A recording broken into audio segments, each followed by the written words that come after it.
കാണാൻ നമ്മളെ സാമ്പാർ പോലെ ഉണ്ടല്ലേ. അങ്ങനെ വിയറ്റ്നാംകാരുടെ സാമ്പാർ റെഡി. കുറേ ആയല്ലേ ഞാൻ നിങ്ങളെല്ലാം സ്ട്രീറ്റ് ഫുഡ് പരിചയപ്പെടുത്തുന്നത്. എന്നാൽ ഇന്ന് വെറൈറ്റി ആയിട്ടൊരു കുക്കിംഗ് വീഡിയോ ആയാലോ, അതും വിയറ്റ്നാം ഫുഡ് കുക്ക് ചെയ്യുന്നത്. ഹോട്ട് പോട്ട് നമുക്കൊന്ന് കുക്ക് ചെയ്ത് നോക്കാം. വിയറ്റ്നാമിൽ ഫേമസ് ആയിട്ടുള്ള ഒരു ഐറ്റാണ് ഈ ഹോട്ട് പോട്ടെ. പല ഫ്ലേവേഴ്സിൽ ഇത് കുക്ക് ചെയ്യുക. നമ്മൾ ഇന്ന് തായിൻ്റെ ബേസാണ് കേട്ടോ ഉപയോഗിക്കുന്നത്. നമുക്ക് നല്ല ഫ്രഷ് ആയിട്ടുള്ള ജീവനുള്ള പ്രോൺ കിട്ടിയിട്ടുണ്ട്. കഴിക്കാൻ ഇഷ്ടമാണ്. കൊല്ലുന്നത് ഭയങ്കര വിഷമമായതുകൊണ്ട് തന്നെ ഞാൻ ആ പണി ദേവീനെ ഏൽപ്പിച്ചു. അപ്പോൾ ആ പണി അവൾക്ക് കൃത്യമായി ചെയ്ത് തന്നിട്ടുണ്ട് കേട്ടോ.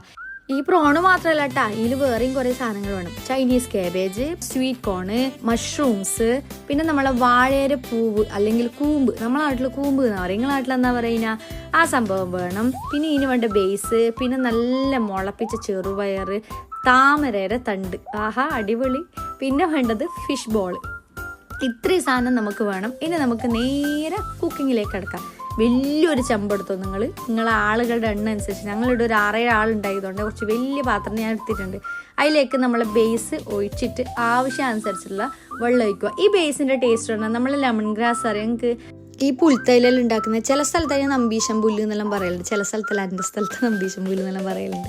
അപ്പോൾ ഈ സാധനം നമ്മൾ ഒഴിക്കുക, ആവശ്യത്തിന് വെള്ളം ഒഴിക്കുക, നല്ലോണം തിളക്കാൻ വെക്കുക. അങ്ങനെ അത് വെട്ടി തിളക്കുമ്പോൾ അതിലേക്ക് നമ്മൾ കുറച്ച് വേവുണ്ട് തോന്നുന്ന സാധനങ്ങൾ ഇടാം.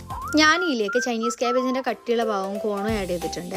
ഞാൻ മഷ്റൂം ഓൾറെഡി ചൂടുവെള്ളത്തിൽ ഇട്ട് വെച്ചിട്ടുണ്ട് കേട്ടോ. കുറച്ചേ വേണ്ട, അധികം വേണ്ട. അന്നാടും അതിലേക്ക് ഫിഷ് ബോളും സ്പ്രൗട്ടും ഇട്ടു. ഇത് അധികം വേവേണ്ട, ഇത് നമുക്ക് കടിക്കുന്ന കിട്ടുന്ന പോലെ ഉണ്ടാവണേ.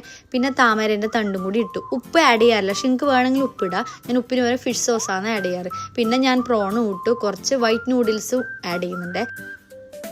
ആ സമയത്ത് തന്നെ വാഴേൻ്റെ കൂമ്പും കൂടി ഞാൻ ആഡ് ചെയ്യുന്നുണ്ട്. അതിനിടയിൽ ഞാൻ മഷ്റൂം ഇട്ടു, പക്ഷെ എനിക്ക് വീഡിയോ എടുക്കാൻ വിട്ടുപോയി. നേരത്തെ നമ്മൾ എടുത്തു വെച്ച ചൈനീസ് കാബേജിൻ്റെ ആ ബാക്കി ഭാഗമോ പുഴുങ്ങിയ കാടമുട്ടിയും കൂടി ആഡ് ചെയ്യുന്നുണ്ട്. എന്തെല്ലാം നെല്ലിയിൽ വന്നത്. പിന്നെ ഇതിന് മെയിൻ ആയിട്ടുള്ള ഫ്ലേവർ ഇതിൻ്റെ ഒരു ഇലയാണ്. ഈ സെപ്പറേറ്റ് ഒരു ഇല കിട്ടും. ഇല വാങ്ങിയിട്ട് ഇട്ടാൽ മാത്രമേ ഈ ഒരു ഹോട്ട് പോട്ട് കംപ്ലീറ്റ് ആവുള്ളൂ.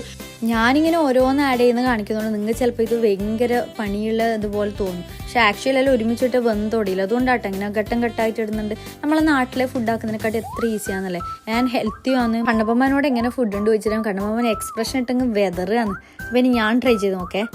നല്ല ടേസ്റ്റിന് കിട്ടുക. നമ്മൾ റെസ്റ്റോറൻറ്റെല്ലാം കഴിക്കാൻ പോയി കഴിഞ്ഞാൽ അവർ കുഞ്ഞ് പോർട്ടബിൾ ബർണർ നമ്മൾ ടേബിളിൻ്റെ മുകളിൽ കൊണ്ടുവെക്കും. പക്ഷേ അതിൻ്റെ മുകളിൽ വെച്ചിട്ട് ഇത് കുക്ക് ചെയ്യുക. അതൊരിക്കലും അവർ ഓഫാക്കുകയേ ഇല്ല. നമ്മളെന്താ ചൂടോടുകൂടി എടുത്ത് കഴിക്കണം എന്ന് പറഞ്ഞിട്ട്. അപ്പോൾ ഇന്നത്തെ വീഡിയോ ഇത്രയേ ഉള്ളൂ. അടുത്ത വീഡിയോ കാണുന്നവരേക്കും ബൈ ബൈ.